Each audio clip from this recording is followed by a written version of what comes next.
ऐसा प्रोविजन है जिससे ज्यादा आप लोगों को आपत्ति है? यही यूजीसी जो एक्ट है, इससे हम लोगों को आपत्ति है।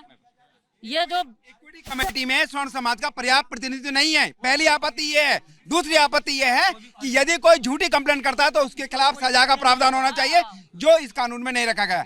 यानी कि झूठी कंप्लेंट करने के खिलाफ सजा होनी चाहिए और इक्विटी कमेटी में स्वर्ण समाज का पर्याप्त प्रतिनिधित्व होना चाहिए। लेकिन यूजीसी की तरफ से कहा गया है कि जल्दी एक क्लैरिफिकेशन जो है वो इस पूरे मामले पर दिया जाएगा। ये हमें क्लिफिकेशन से नहीं चलेगा, ये कानून पूरे वापस लेनी पड़ेगी।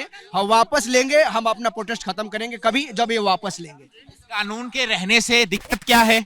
हमारे बच्चों को डायरेक्टली अपराधी बनाया जा रहा है इस कानून के तहत, क्योंकि जब बच्चा थोड़ा बहुत पढ़ने में ठीक होगा, किसी आपसी रंजिश के कारण उसके ऊपर झूठे मुकदमे और झूठे आरोप लगाए जाएंगे, जिसके साथ वो जो है जेल में बंद रहेगा 2 साल 3 साल या निलंबित किया जाएगा।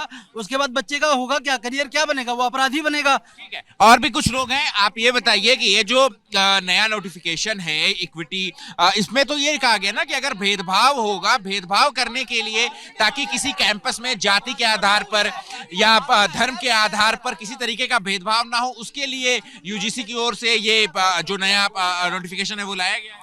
एक बात बताइए, इस देश में SC ST एक्ट क्यों लाया गया था? खत्म करने के लिए। क्या हो रहा है? सवर्णों का और पिछड़ों का शोषण हो रहा है उस एक्ट से। पैसा ऐंठने के लिए लोग फर्जी एक्ट लगा रहे हैं, उसका क्या? तो ये जो एक्ट लाया गया है ना, ये रॉलेट एक्ट की तरह, ये भी वही काम करेगा। तो मैं चाहता हूं कि अभी जो जातीय भेदभाव फैलने वाला है उसको रोका जाए। अगर जो लोग देश को प्रिय मानते हैं, जो लोग देश को अपना मानते हैं, वो इस देश को खंडित होने से। बरेली में आपने देखा होगा सिटी मजिस्ट्रेट है अलंकार, उन्होंने इसी मामले पे इस्तीफा भी दे दिया है। वो हमारे भाई हैं, उन्होंने इस्तीफा दिया नहीं है, उनसे जबरन इस्तीफा सरकारों ने लिया है। क्यों? क्योंकि वो इसके खिलाफ मांग कर रहे थे। पेंशन कर दिया गया, उनको निलंबन कर दिया गया, सरकारी घर खाली। वही तो मैं कह रहा हूँ, उनसे सब कुछ जबरन कराया जा रहा है। वो हमारे भाई हैं, लेकिन उनके लिए भी हम लड़ेंगे और इन सरकारों की चूल्हे हिला देंगे और ये देख लेंगी सरकारें।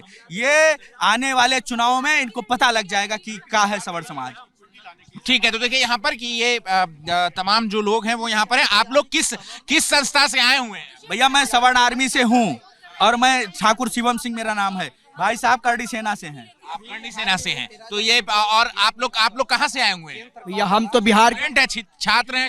हम तो बिहार के रहने वाले हैं। हम यहाँ मयूर विहार फेज 3 से आए हैं इस कानून के विरोध में। ठीक है, तो देखिए यहाँ पर कि अलग अलग आप जो लोग हैं वो आप कहाँ से आए हुए हैं? जिला बांदा। किस संस्था के तहत आए हुए हैं? सवर्ण आर्मी।